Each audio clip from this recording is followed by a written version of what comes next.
السلام علیکم ورحمۃ اللہ وبرکاتہ۔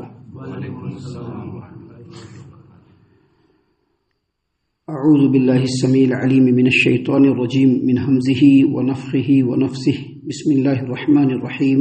وقال فرعون یا ایھا الملأ ما علمت لکم من الہ غیری فاوقد لی یا ہامان علی الطین فاجعل لی صرحا لعلی اطلع الی الہ موسیٰ وانی لاظنہ من الکاذبین۔ اور فرعون نے کہا کہ اے درباریوں، میں تو اپنے علاوہ تمہارے لیے کسی دوسرے الہ، کسی دوسرے معبود کو نہیں جانتا۔ سو اے حامان تو مٹی کی اینٹوں کو آگ پر پکا اور پھر میرے لیے ایک ایسی اونچی عمارت، ایسا اونچا بلڈنگ تیار کر تاکہ میں موسیٰ کے الہ کو جھانک سکوں، اور میں اسے جھوٹا آدمی ہی سمجھتا ہوں۔ محترم سامعین کرام، سورۃ القصص سورہ نمبر 28 اور اسی سورت سے آیت نمبر 38 ابھی آپ کے سامنے تلاوت کی گئی۔ بفضل اللہ، بعون اللہ، بتوفیق اللہ، آیت کریمہ کا ترجمہ بھی آپ تمام کی خدمت میں پیش کیا گیا۔ محترم سامعین کرام، کل کے درس میں ہم نے سیدنا موسیٰ علیہ السلام اور فرعون کے واقعے کو بیان کرتے ہوئے کہا تھا کہ جب فرعون کے دربار میں سیدنا موسیٰ علیہ السلام نے اللہ تبارک و تعالیٰ کے وحدانیت کی تبلیغ کی اور توحید و رسالت کو فرعون تک پہنچایا، تو فرعون نے موسیٰ علیہ السلام سے معجزہ مانگا، اور جب معجزہ دکھلایا تو کہا کہ یہ تو بنا بنایا جادو ہے، ایسے جادوگر تو جادو دکھلاتے ہی رہتے ہیں، تو کیا ان سب کو نبی مان لیا جائے؟ سامعین اکرام، اللہ کے نبی سیدنا موسیٰ علیہ السلام نے جواب میں کہا کہ میرا رب خوب جانتا ہے کہ کون ہدایت پر ہے، اور میرے رب کو خوب معلوم ہے، اور وہ خوب جانتا ہے کہ کس کو آخرت میں اچھا انجام ملنے والا ہے، اور جو نیک نیتیں پہ نہیں ہے اور صحیح راستے پر نہیں ہے اور جو توحید پر نہیں ہے وہ کبھی بھی کامیاب نہیں ہو سکتا۔ جب یہ بات سیدنا موسیٰ علیہ السلام نے فرعون کے سامنے کہی تو فرعون نے اپنے درباریوں کو مخاطب کر کے کہا، کیونکہ جب موسیٰ علیہ السلام نے توحید کی دعوت دی، موسیٰ علیہ السلام نے جب معجزہ لوگوں کے سامنے پیش کیا اور یہ بتایا کہ یہ اللہ رب العالمین کی طرف سے ہے، تو لوگوں کے دلوں میں ایک بے چینی ہونے لگی، کیا غلط ہے، کیا صحیح ہے، شاید موسیٰ صحیح کہہ رہے ہیں۔ تو فرعون نے فوراً اپنے درباریوں کو شک و شبہ میں ڈالنے کے لیے اور توحید کی دعوت کے حق کے اثر کو زائل کرنے کے لیے اس نے سب سے پہلے کہا، یا ایھا الملأ، اے میرے سرداروں، اے میرے درباریوں، ما علمت لکم من الہ غیری، میں اپنے علاوہ تمہارے لیے کوئی معبود نہیں مانتا ہوں، نہیں سمجھتا ہوں، مجھ کو نہیں معلوم ہے کہ میرے علاوہ بھی کوئی تمہارا معبود ہے۔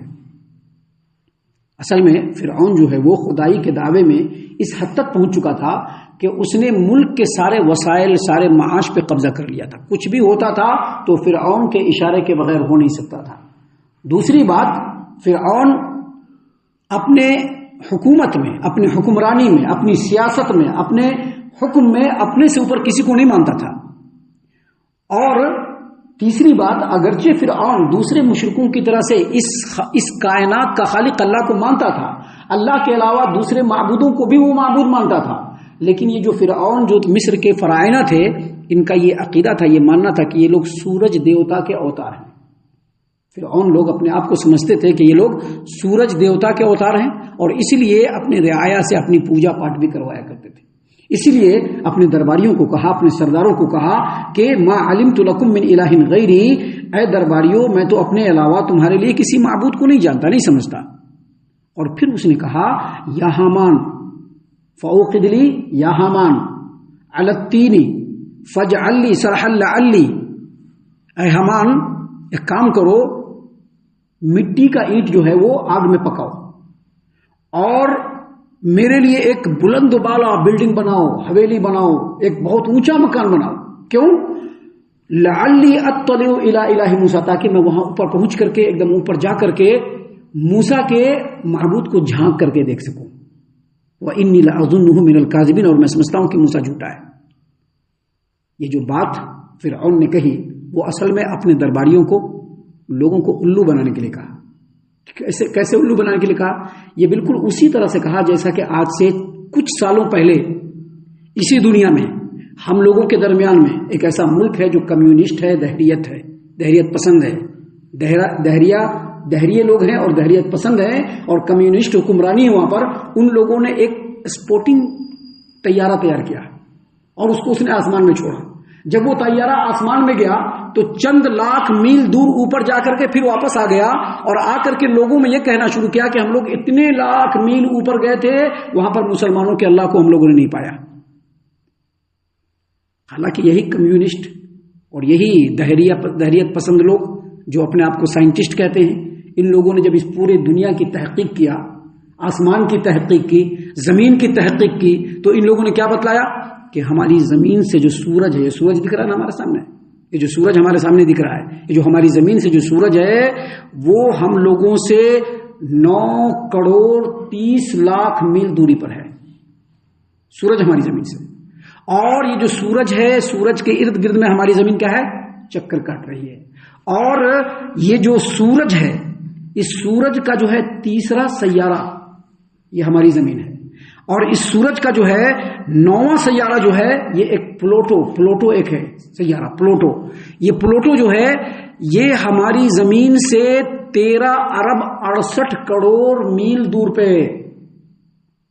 اور پھر انہی لوگوں کی تحقیق کے مطابق، یہ جو سائنٹسٹ لوگ اپنے آپ کو کہتے ہیں، انہی لوگوں کی تحقیق کے مطابق یہ جو ہمارا جو شمسی نظام ہے، اس میں سورج جو ہے ایک سیارہ ہے یا ثابت ہے، اور اس پورے کائنات میں، اس پورے برہمانڈ میں سورج کے جیسے ہزاروں ثوابت اور سیارے ہیں جو ایک دوسروں سے اربوں خربوں میل دوری پر ہیں۔ سوچئے، جس کو گلیکسی کہتے ہیں لوگ۔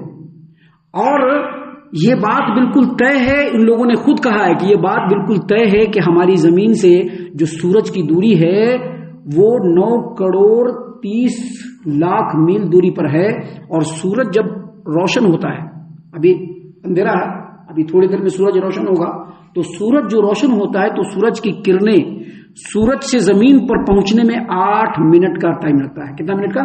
8 منٹ کا۔ گویا سورج جو ہے ہماری زمین سے 8 نوری منٹ کے فاصلے پر ہے۔